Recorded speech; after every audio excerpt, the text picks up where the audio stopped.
Um, I feel like this is a little bit deja vu. Chavie, Chavie, I'm back now. I don't know what's going on. This is so strange. We're welcome to when things happen that you don't expect them to happen. And here we are again. I'm gonna wait for Chavie to come back. This is, look, guys, I preach and I preach and I preach and I talk about how, things are, you never know how things are going to be, and you have to run with it and you have to just roll with it and think positively and try to roll with the punches and, keep going. And so here I am. Chavie and I started, she's back again. Chavie and I started, and just as she was starting to speak, we got cut off again. Look, this is clearly Hashem saying, I'm not sure what, because I know her message is meant to be heard. So I, I just said, I'm like, I know your message is meant to be heard. So this is like a little bit Oh of my a joke goodness, here. it's like a conspiracy against me. It's so wild. I just started talking and then it froze. So I don't know what happened. I heard about a word and a half and then you were gone.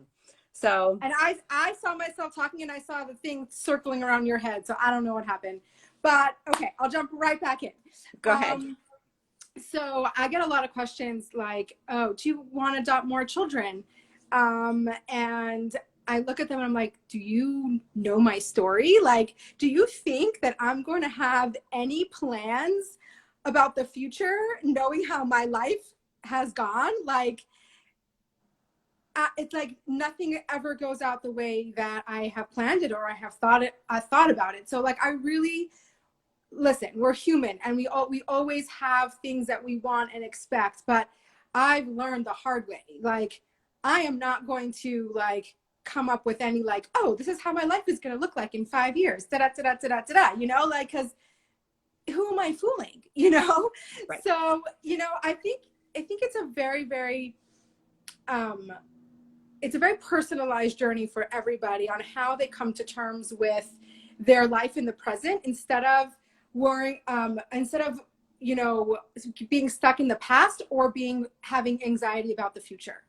And I think that's really, really has been such a key piece for me, is when I can stay present, when I can say like, what is happening in my life right now in this moment, it's a little bit easier to like have tunnel vision and not get like totally distracted and bombarded with what is going on around us. Does that make sense? Totally. I mean, I guess the question though is like, you can't just snap your fingers and be like, oh yeah, I'm fine. Yeah. I'm good with Yeah. the plan. But like, can you tell us a little bit about that process? Like, I'm sure that, again, I'm like presupposing a lot of things. And also you and I have talked a little Yeah. bit Yeah. already, right? Like, Yeah. you got married and you thought like, okay, like, we're going to have kids. Like, and so, and that didn't happen in the way that you expected. So like, give us the like mindset shift of then and along the Yeah. journey and then now. Yes, absolutely. So obviously, like, I grew up in a Chabad family, a big family, and I like, of course, was going to get married and have like 15 kids. Like that was like on my agenda, right? And then just like, really soon into our marriage, we're starting to realize that like this wasn't happening. We had if you listen to the first live, we had a really unique journey where we got a permanent infertility diagnosis like 2 years into our marriage. So it was kind of like cut and dry. Here we are. There's nothing left to try. There's no more tests to go into. And that's a whole nother discussion about, is that easier or harder or whatever, Yep. But I was left with a choice. I was left with, this is my lot, right? I'm not having biological children. So what now? Right? And the what now doesn't mean like, so the what now was, okay, like I'm a very action oriented person. I like to like have something to do and work towards. But that doesn't mean that didn't come with a lot of pain, right? And a lot of like really hard days and years, you know? So we after a lot, you know, a lot of discussions back and forth, we decided that we were going to go down the adoption route. That was revolutionary in our circles. We had no one to fall back on. We had no like people to talk to or ask. It was just like, we're jumping right in. So we did that. And I think I mentioned this on the live that got erased, but even after I started adopting my children, I still held on to this like hope that I'm going to have this miracle and I'm going to get pregnant. And, you know, I was going to ask you about this. I wanted you to talk about exactly this point. Yeah. It was such a pivotal point in my life. I can't even tell you it happened in such a like, you know, like sometimes the most powerful things are like so mundane and like they just aren't your day-to-day life. They're not like this huge thing. So I held on to that kind of hope for years. And I remember like having all these like symptoms and be like, oh my gosh, maybe I'm pregnant. And like logically, I'm like, I know that's not physically possible, but like I would take pregnancy tests and then I would be disappointed. And then I'd be full of shame because I'd be like, oh, what am I doing? Like, why am I even putting myself in that position? Like, it doesn't even make any sense, right? And I would be in this like perpetual cycle of like, not like by taking the pregnancy test, I would feel ungrateful. Like I was feeling like, oh, I have children, thank God. Like, why am I still desiring this other thing? And then it was a disappointment because I was like hyping this like weird miracle thing. Like we are, and it's tricky because as Jews, we are taught to like have this faith and we believe in miracles and, you know, and that's kind of, I was like, when I didn't believe in a miracle, it was almost like, do I even have faith in God? Like, how could I not believe in a miracle if I have faith? Excuse me for 1 second. Chaya, close the door, please. Okay, close the door and walk down the hallway. Welcome to real life. Thank you. Yep. I hear the door like squeaking back and forth. I'm like, oh my God, somebody. By the way, I cannot begin to tell you how many lives and also how many support groups I've like heard the knocking. I'm like, guys, go away, go away, go away. Yeah. Hi, I'm serious. So it was like this dual, like it was a lose-lose situation, right? Because either I'm like beating myself for not having enough faith, or I'm beating myself up because why am I not grateful for what I have right now? Yes. Like, why am I looking for the other thing? And then you also like people, I feel very strongly about this. People really mean well. And when they say things that are hurtful, it's usually not on purpose. But I can't even tell you how many times I've heard, you know, I know somebody you adopted and like 15 years later they gave birth, you know, and I'm like, okay, first of all, my adopted children are not a means to an end, right? Like I'm not adopting my children so God will be like so proud of me and give me a miracle. Like that doesn't work for me. And second of all, I'm like, that's not how my story ends. Like, listen, I'm 36. I'm already 15 years married. My story is not ending like that, you know? So that constant thought like seeps in and it's like, well, maybe I should like be like, you know, thinking of a miracle or just, you know, go, you know, just hanging on to this hope. Right. And I think, yeah. And I think also, I think what you were saying also before, just about this, the religious piece of it, like we are trained to believe in miracles. All of our holidays are seeped in miracles. Like we have books and books and books, Svarim and Svarim are listed story after story after story of miracles. And and they're beautiful and incredible and amazing. But holding on to that doesn't help you in the now. It's not a way to function. So like, and people would constantly like send me miracle stories or like whatever. And my husband, like after a while, I'm like, my husband knows also, like, he's like, I don't want to hear them. I don't want to hear them, not because I'm bitter and not because I like am so steeped in my own pain that I can't hear somebody else's joy. It just wasn't healthy for me. It was not providing what I needed, you know? And so basically a couple years into this crazy cycle, I looked at myself one day and I said, I'm done. I'm not doing this anymore. This was, I think this was on my 30th birthday. I remember. I remember, because I remember like my community had thrown me a beautiful party, and I had like thought that I was maybe pregnant, and I just remember this whole like mishmash of emotions. And I told myself, I'm like, that's it, I'm done. I am not doing this anymore. And I told myself, I'm like, I am not continuing my life thinking that I'm gonna get some extra special miracle. I am not buying another pregnancy test. Since then, I will not buy another pregnancy test. Trust me. One day, if I'm pregnant at 5 months when I'm showing, I'll know. Exactly. um, and I'm done. I am not thinking that this is gonna in the cards for me. God has my path, and I'm not, and this is a door that's just not mine to open. And I can't even tell you like the bricks that were lifted off of my shoulders at that point, just making that decision. Did I do anything differently? No, it was just a mindset shift. Right.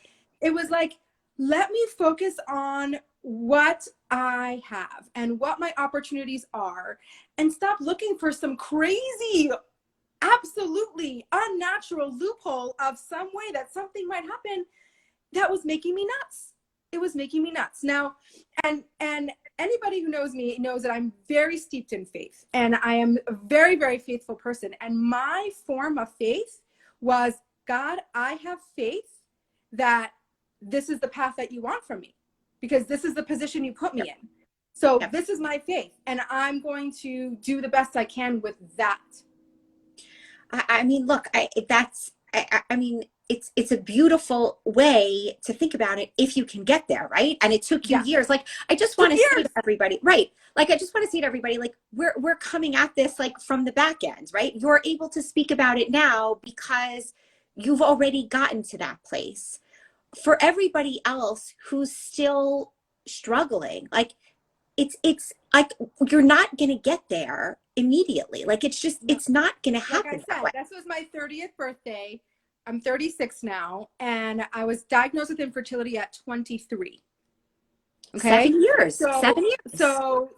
So, and the journey is like, let me tell you, if I'm going to be really frank right now, which I'm known to be, and then hopefully it all goes okay. I was going to say, one of the reasons why I love talking to you, because I never know what you're going to say, which is amazing. I never know. Never know what's going to come out of my mouth.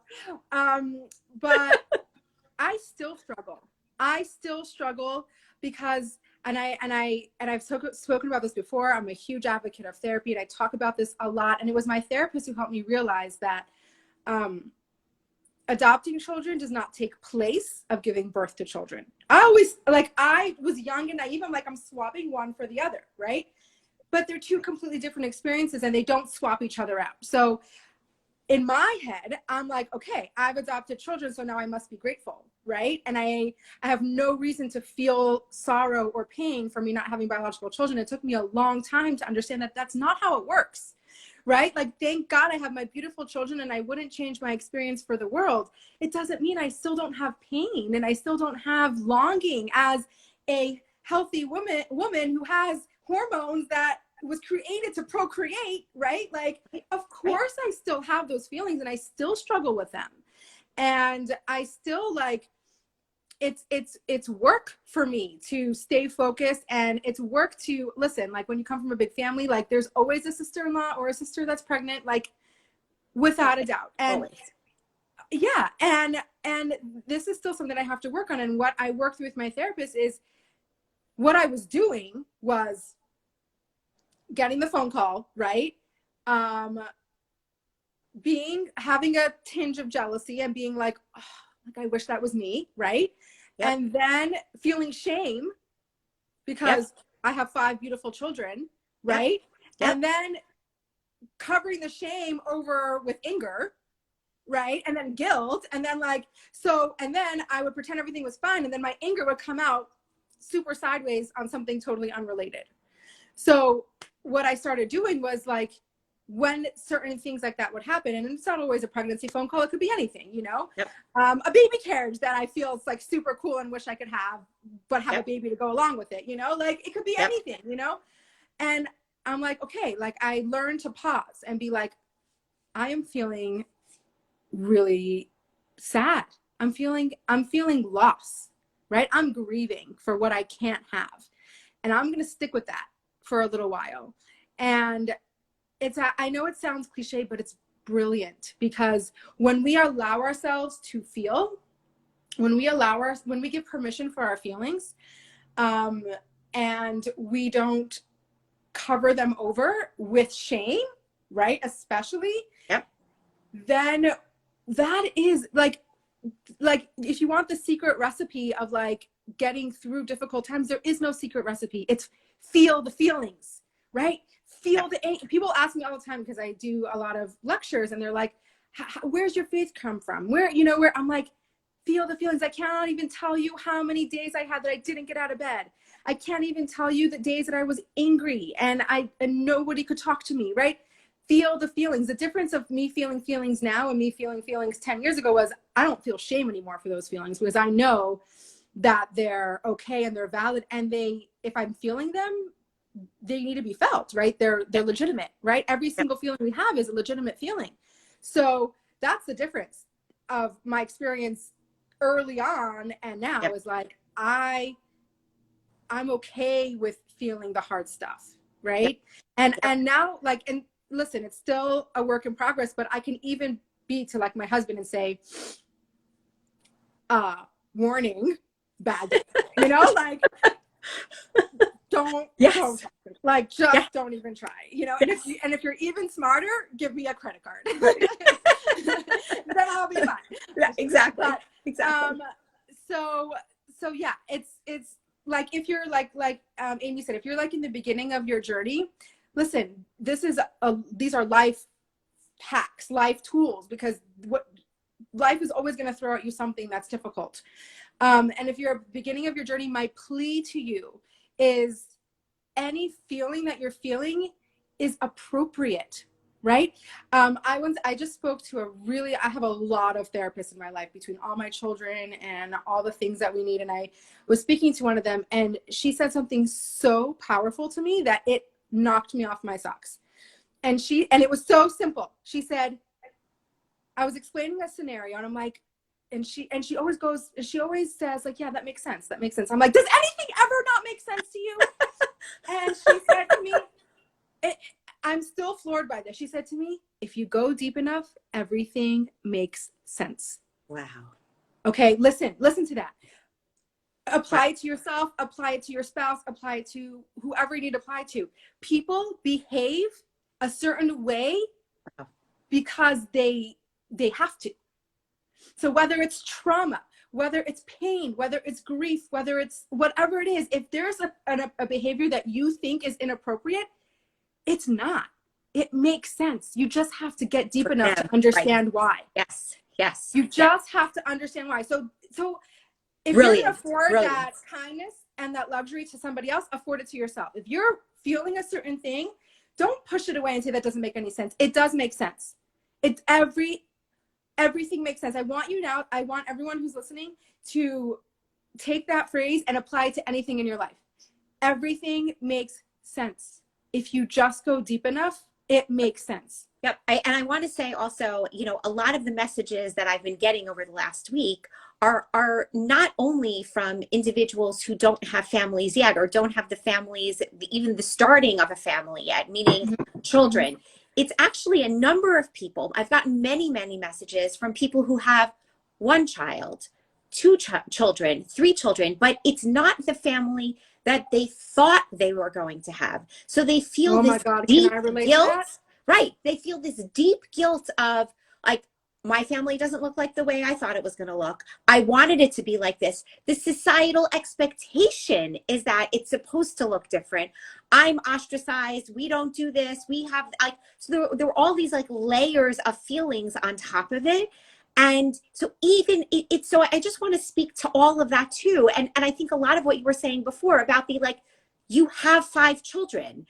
But it doesn't take away from the fact that those are your adoptive children and not your biological children. So even if you have children already, but it's not the number of children that you had thought in your head that your family was going to look like, you're Yeah, still or it's not allowed to the grieve. cohesive family unit that you thought you were going to have. Like, I was literally, like, maybe last week was literally crying to my mother about this. I said, I'm the oldest of 9. I have, thank God, a wonderful family with wonderful siblings. And I was crying to her. I'm like, everybody has such functional families, and I don't. Like, I don't have a functional family. You can see me on Instagram. I'm very authentic. I share my posts. I share my life, but there's only so much you're going to know. And my family is not functional in the typical sense of the word. Am I doing a good job? Am I doing the best I can? Am I a good mother? Yes, yes, yes, yes. Is my family functional? Absolutely not. No, they're not. And you know what? That's a loss for me, because I grew up in a super functional family. Every single person around me has, of course, all families are hard and they all have challenges and all their kids are making them crazy, but in the broader sense of the word, they're functional, you know, basic, normal, like typical families, right? With the typical Whatever stuff. that means. But yes, okay. Yes, whatever that means. And I'm talking for my family. Like, Right. everyone has their stuff. Everyone has their peklach. All the children are difficult. But in my sense of the word, it's like my family is not the same, right? It's not the same. It's just completely different. And it's sometimes really hard. And sometimes I do feel isolated and alone. And that's when I have to search out my friends with adopted kids, because they're, you can't understand it unless you're in it. Right. And so, right. But sometimes living in Montana alone, without family, I sometimes feel like, what planet am I living on? Like, it's so hard. And thank God I have 5 kids, but they are not the kids that I expected. Right. They're not. And, on the one hand, I'm so grateful. On all the hands, I'm so grateful. Correct. Because they pushed me to be someone that I never would have been, right? Like, I would not have had the reason or the challenge to push myself to such a point without them. But on the other hand, I'm exhausted. Right? I'm exhausted. Right. Some days I'm just like, can you guys just give me a break for a second? Like, how about, like, we're not having 3-hour meltdowns, and I'm not getting beaten up, and we're not having, a mental breakdown, and we're not, like, just an... Right. Uh-oh. Okay, there you are. Go ahead. I relate to that. Like, when we have to grieve something that... Are you with me? Yeah, I'm with you. Go ahead. Go ahead. Yeah, okay. When we have to grieve something that was an expectation that is not being met, we have to grieve that. Yeah. And we have to recognize it. Yeah. Do you think, I guess the question, one of the things that we had to talk about, you're frozen. Oh no, you're good. Oh, I'm so nervous now. Every time I get frozen or you get frozen, I'm like, oh gosh, it's not gonna save again. Like, one of the things that I wanted to talk to you about are the beauties and the harshness and the realities of adoption. Like, and you've said so much of it right now, but I guess, I'm also going to be bringing on another few days another woman. Her name is Yeti Katz, who also has been dealing with she's actually doing a different live tomorrow with someone else. She has a diagnosis of infertility, and she has been able to adopt 2 children, and she's going to speak to a little bit of that as well. I don't know her. How do I not know her? Okay, she's amazing. Well, I'll make a shit up for you afterwards. She's amazing. Okay, amazing. But I guess, like, from your perspective, like, the shifts of, like, the realities of what is now and what could be and all of that, but yet you're in the now of you're raising 5 children, all with very different needs, physically, emotionally, all of the educationally, how are you, besides the, like, oh God, leave me alone because these days are really hard, and we all have them, even with biological children. But for sure, talk to me a little bit more about that. Okay, so about the challenges of adoption versus the challenges and the beauties. Okay, yeah. So I want to start with okay, so the beauty of adoption is something that unravels for me every day, and I think one of the most powerful things is you can't take anything for granted, and you have to work really, really hard. And something that you work for is very precious.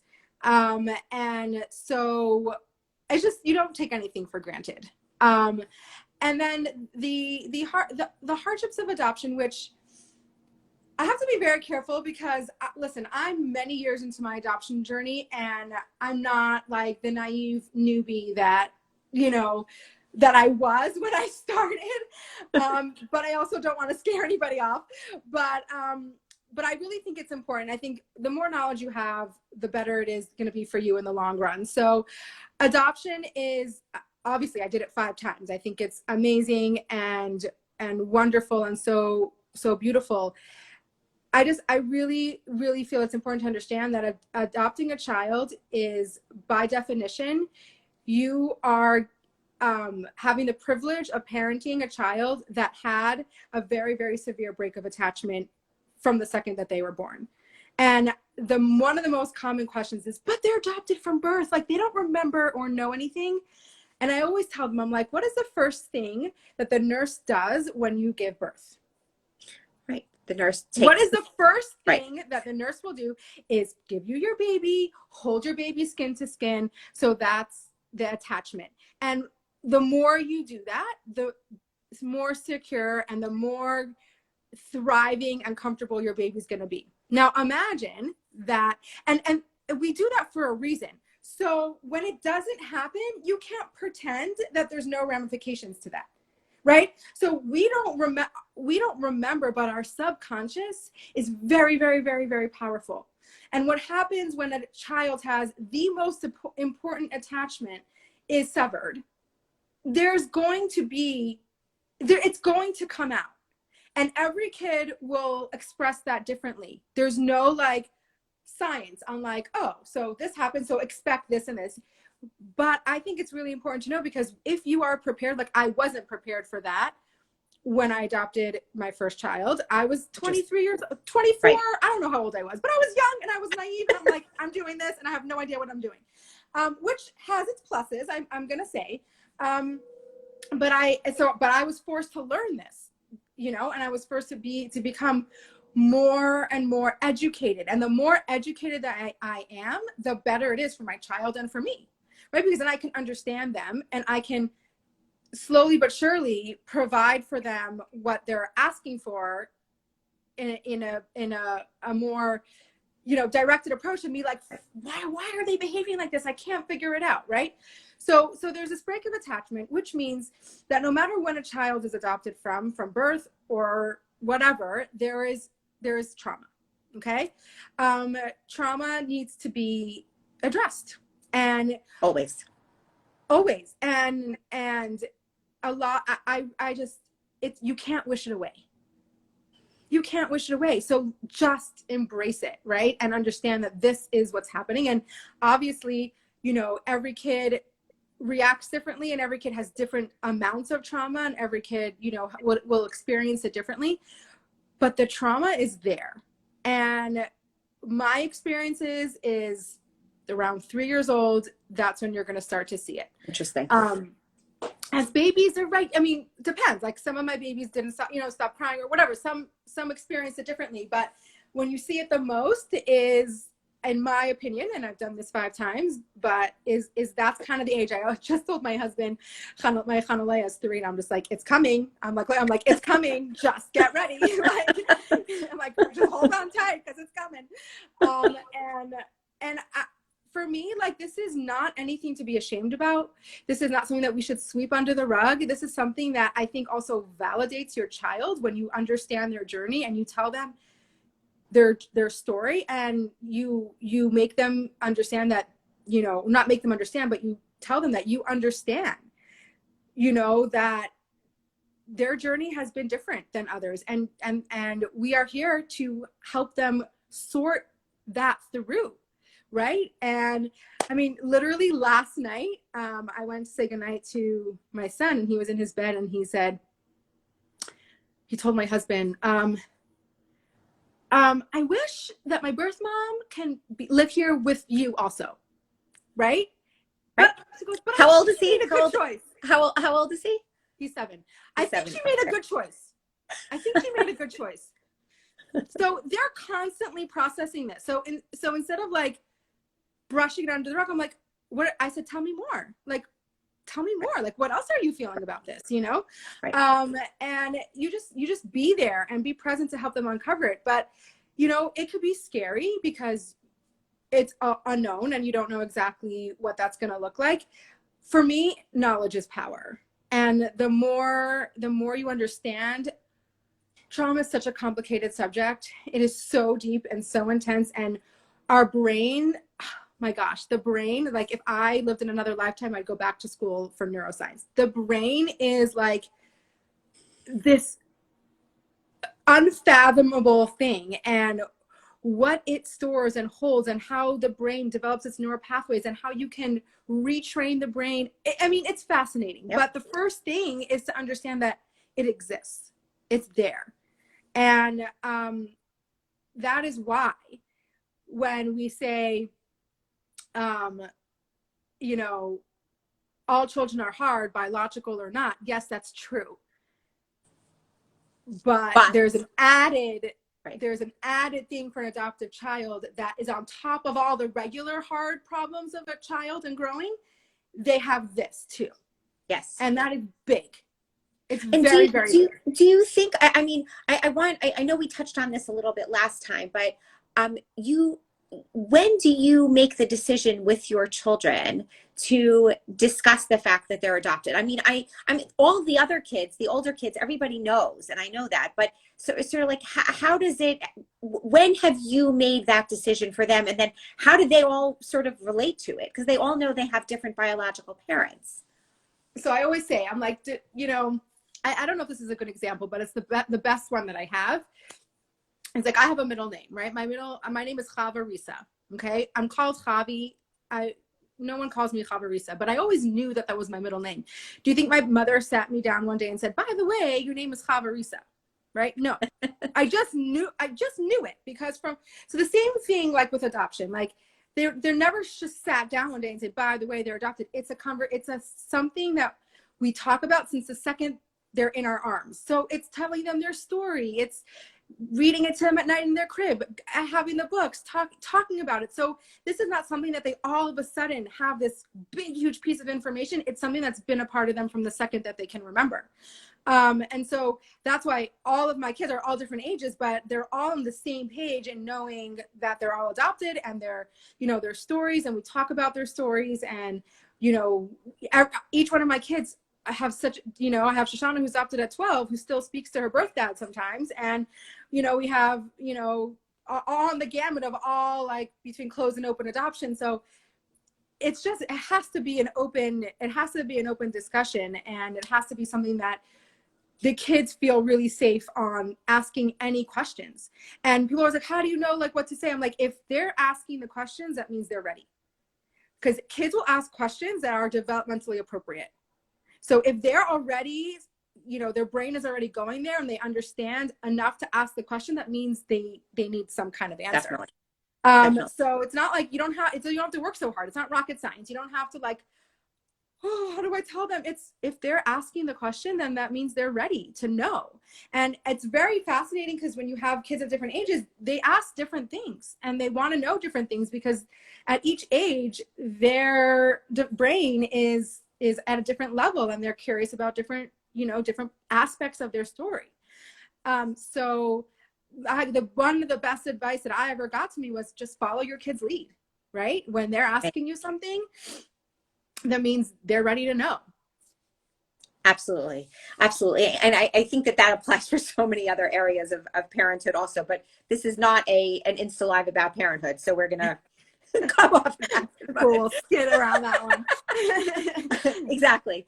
I also want to, you know, there were a number of different topics that we had from the last live that we didn't get a chance to fully address because it got lost. So I want to go back to a few of them also. A big piece now, both in society at large and just in the world in general, is talking about racism and talking about, you know, the different kinds of cultures and different kinds of religions and how to be sensitive to all different kinds of people. And so I'd love for you to tell us again, because I know we did it before, but hopefully this time it'll save, about your thought process, the two of you, you and your husband, your thought process about when you were considering adopting your son and what that was like. Okay, so again, I'll be super candid. For me, I don't know if I was like, I'm missing something in my brain or whatever. I doubt it. I don't know. I have this thing where I'm just like, okay, and so like black, like whatever, like it's not a thing. It's not a thing for me. Right. And to explain just for a second, so your son, he's biracial, correct? Yeah, he's biracial. Yeah. Okay. So we knew before he was born that he was biracial. So that means a whole list of things, right? Like, you know, he could be very, very dark. He could be very, very white. He could have any sort of mixture of the two, right? So we just had to be super prepared for whatever it would be, you know? So, and my husband, who's obviously not racist, but grew up in a more insular from community, had a little bit more reservations in the sense like what's it going to be like raising him in a from community? Well, he's not going to live in a from community, but he's got a religious community, but he's going to be one day, you know, going to yeshiva, hopefully, or, you know, integrating into a religious community. And so he just had to process that. But in the end, like, we were all in, you know, and this is my thoughts. And I don't know if, uh-oh, you're spinning again. Are you good? Okay. I know. This is, I don't know, for me, this is how I like live my life and how I process this. I'm like, we're Jews. Like, we are told that everybody is special. Everyone's created in the image of God. I mean, especially if you're a rabbi and you're on shlichus in the middle of nowhere and you're teaching love every Jew as yourself, and every single person it has the same value. We all come from the same source.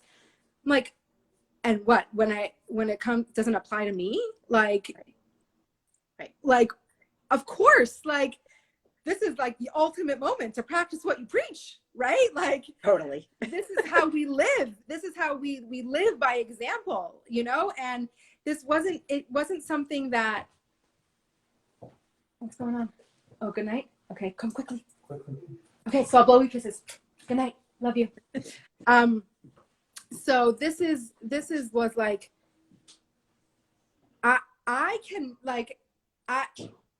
I need to live the way that I feel and the way that I think and the way that I teach. And I have to be able, like, it has to all work together, right? So for me, it was like, obviously, like, why would this be an issue? You know? And did you think like, how are my other kids going to react? Like, what about our families? Like what about all of that? Okay. I always tell this to my husband because he's always like, what about the kids? I'm like, oh my gosh, you are like 1,000 times more judgmental than kids are. Number one. Number two, they will follow your lead.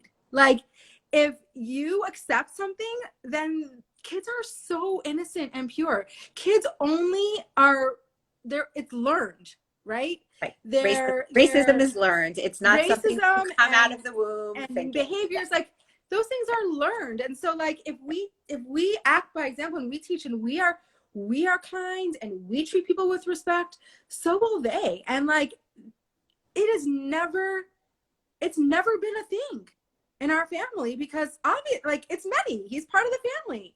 Like, and I say this story that my Chaya, my 11-year-old, when she was like, I want to say like 6, Mehdi must have been 2. She came home from school and I was learning about Martin Luther King. I promise you, I have the video, so I can quote it 100% accurately. Oh. She says, "I'm so grateful for Martin Luther King." And so I'm like, oh, okay. I'm like, okay, tell me why. Like, right. What's your insight? Let me hear. And she's like, word for word, she said, if Martin Luther King didn't have a dream, Mehdi wouldn't have been able to be my brother. She's 6. Wow. Wow. So I she have took what chills. she learned Chills. with Martin Luther King, and she's like, oh, like this applies to my life, like, you know? And I just really think, I was like, don't underestimate our kids. Our kids are strong. Our kids are resilient. Yes. Will they be difficult times? Absolutely. Will they struggle? Absolutely. But have some faith in them. Like, they can get through the struggle if you're there to hold them at the bottom, right? Not to control them, Right. not to direct them, not to like tell them how they should live their life, but to be that safe place. So when they do fall, they know that they have somewhere to go and they can fall and not feel shame or not feel whatever that is. You're their safe container. But I always say, I'm like, when this is my thing. When we say like, what are the kids gonna think? I'm like, this is not about the kids. This is about you. And it's much easier to blame the kids and be like, what are the kids? And I'm like, no. Call a spade a spade. Our kids are gonna be fine, right? If we have an issue, it's okay. Let's just deal with the issue at hand. Don't mix the kids into it. They're fine. They will deal with it as it comes. And what about like, you know, you like when all of you as a family go out in public, like how does that play out? Have there ever been any situations where you felt uncomfortable or many has felt uncomfortable? Like, how do you deal with the outside world? Because you can control this, but you can't control that. Okay, well, I have a lot to say about that. Number one is, you're right. I this is what I tell my kids all the time. I'm like, I'm not going to be able to control the things that people will say about adoption, about racism, about mental health, about anything, right?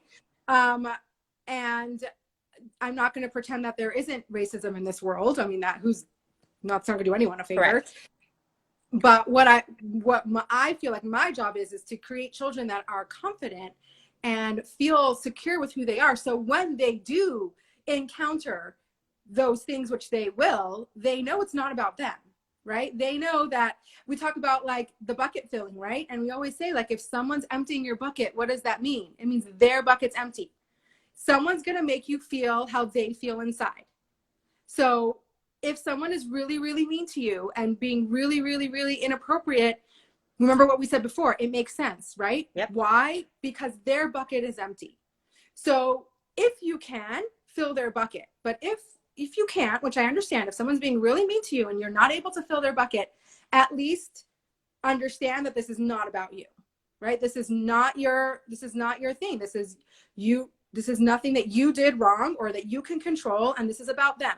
So that's like my singular goal, because I know my son is going to grow up and whatever, you know, he's going to encounter racism. He will. Just the other day, he was in school, and this wasn't a racist thing. It was a kid processing information that he learned, but he had to deal with it. And they were learning about, I don't know, in the 60s, and when the blacks couldn't, you know, be in the same school, and they had to sit in the back of the bus, and the kids went on a field trip. And this kid said to many, he's like, you know, if this was a few years ago, right? Like, obviously in kids' minds, a few years ago, right, you would have to sit in the back of the bus. Now, was this kid malicious? No, he wasn't. He's a literal kid that was taking the information that he learned and was like, oh, by the way, Manny, like, you would have to sit in the back of the bus if this was a few years ago. Right. And, you know, Manny came just home. Being factual. Yeah. Right. And so we talked about it, and, you know, we were able to discuss it and address it and ask him how he felt about it and, you know, whatever. But these things are going to happen. Sometimes the kids are not malicious and have no intent of hurt, and sometimes it's going to be malicious. But I think the more we can fill our kids with confidence and with understanding that the world is not a perfect place, right? And we're going to encounter things that hurt us, and what do we do about it, right? And that's really the only control that we have, if that, right? Like, and I'm not going to know how my son, I hope he'll feel confident and comfortable and walk with pride. I don't know if he will. Right. It's my dream. It's my hope. We have this saying that we say, a therapeutic saying that we learned when Shoshana was in wilderness. It's a hope out of my control, right? Right? What's a hope out of my control? There's hopes. We learn that there's very little in your control, and it's very hard because everything that's in our control is to do with us. So when you have a hope inside of your control, it's about your behavior and what you can do. Any hope that you have for your child or your spouse or your friends, that's out of your control.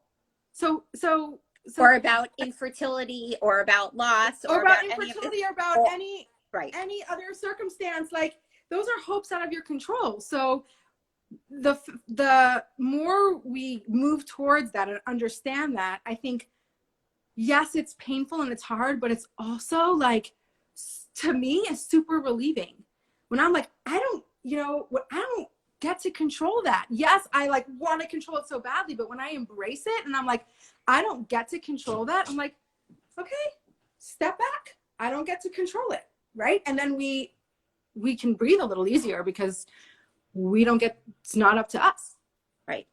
Look, I think, there's, I could talk to you for hours. I mean, you and I could talk for hours. This I love you know talking already. to you. I'm like, I know. I love that's talking when you to you. called me and I'm like, tell me the day I'm in. No, look, we could do this. I also like have this like petrifying fear, hope beyond my control, or fear beyond my control, as we're saying, that this is not going to save. So I think I want to close to try to just wrap up. So look, you are a person who has been through a tremendous number of different kinds of challenges in your life. You've been dealing with the infertility. You live in the middle of nowhere without any familial support from one side or the other. You've gone through 5 different very, very, challenging and like different permutations of your adoption journeys, just to even get to the point where you were able to adopt these children. And I know you've had other false starts as well. And then the raising of these children and all of them needing different things from you. Correct. And needing different things from you emotionally and physically, and your time and all of that. So as someone who has lived through a lot already and is still currently living through a lot, and your candor is one of the reasons why so many people relate to you, because you just tell it the way it is. So for all the people who are struggling now with whatever they're struggling with, give them something. Give me something. Tell me. So number one, we cannot go through life without pain. Okay. Every single person is going to feel pain in their life. So number one, like the whole comparative suffering thing, like throw that in the toilet. Your pain. So I read in a book something amazing. It's like, your pain is the worst pain because it's yours. Yep. So maybe someone is feeling that you are like judging and being like, wow, they have it so much worse off than me. How dare I feel pain? Don't go there. Your pain is your pain. Yep. And it's important for you to understand that pain is pain, and you need to feel it, and because if you don't feel pain, you don't feel joy. You can't pick and choose, right? Yep. Absolutely. So that being said, we all have pain. So this applies to everybody, right? Everybody feels pain. So and this is something that's not revolutionary or new. A few things. Number one, feel the feelings. Okay. Like lean into them, like bring it on, right? Say, I'm feeling sad. Okay. Bring it on, right? I'm feeling jealous. If you're feeling angry, go deeper, because anger is coming from something else. Anger is almost 100% a secondary emotion. And just be there. And you'll see that if you let it be, you will move through it in so much of a healthier way, and you'll be able to live because you're being present.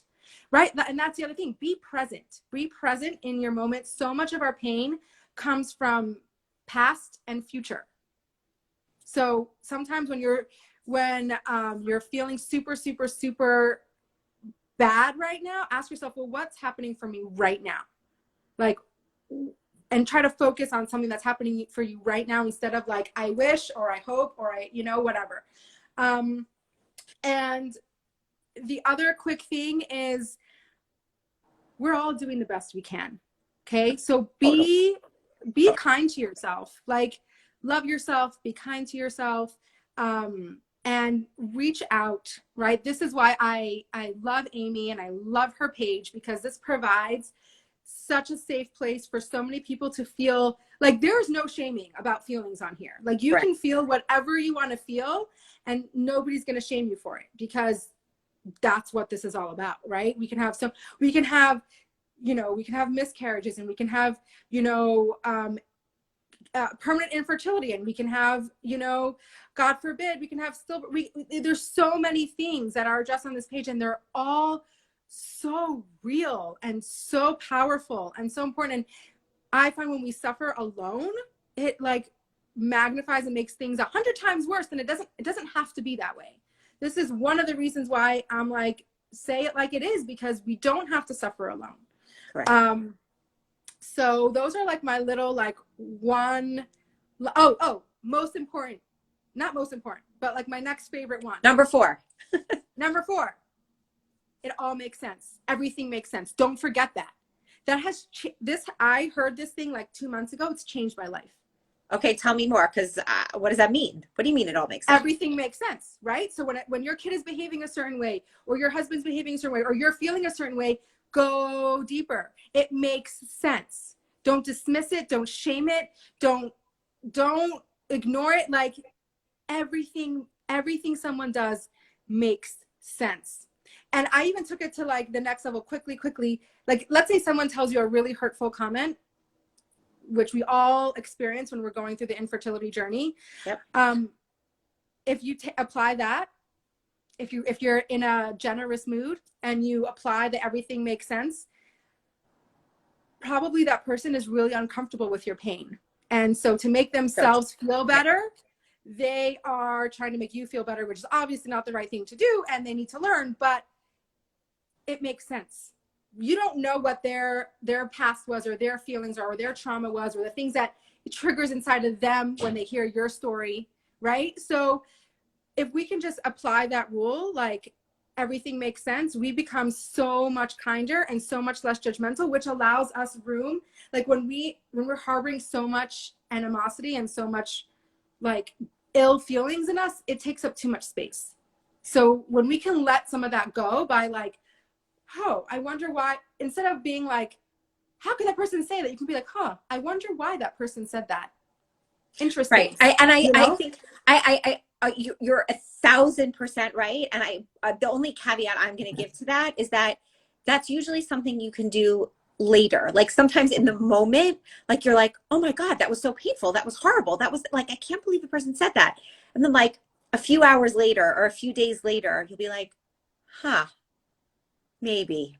Yeah. It all makes sense. So it's a very, very high level to be able to do that in the moment. You may not be able to, but to have that in the back of your head, you'll see it becomes so much easier. It becomes so much easier because you start to think that way. And it's just like, because some people are malicious, okay?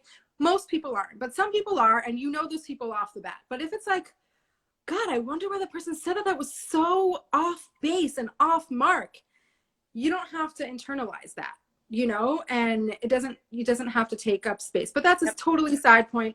I think apply that to yourself, right? When you're feeling a certain feeling and you're like, oh, I shouldn't feel that way because this person has it worse and I have this and I have that. And no. Yeah. No. Pain is pain is pain is pain is pain. And your pain is the worst pain because someone else's pain is not your pain. Correct. Okay, Chavie, thank you again. We're just going to have to do this like every 2 months, every 3 months. Like there's always more to say. There's always more.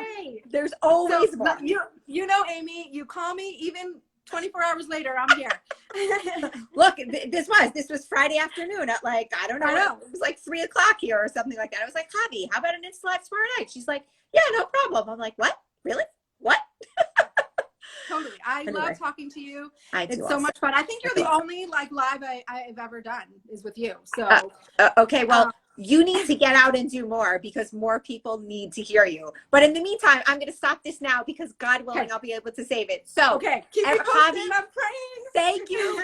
Thank you. Thank you so much. Okay. Good night, everybody. Good night.